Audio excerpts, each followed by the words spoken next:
चेहरे थे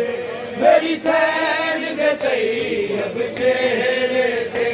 जालिम कोड़े बरसा दरिया पिता पल ज़ैनब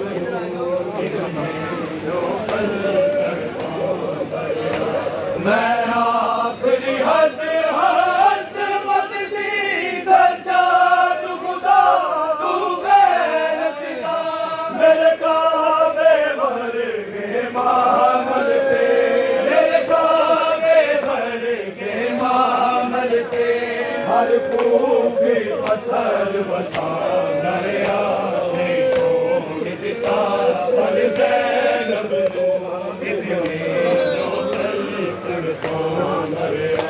ज़हरा दिया दिया सब रोया हालत देख के ज़ैनब दी शबीर ने भागते बैन किते शबीर ने भागते बैन किते अब्बास दा सर टकरा दरिया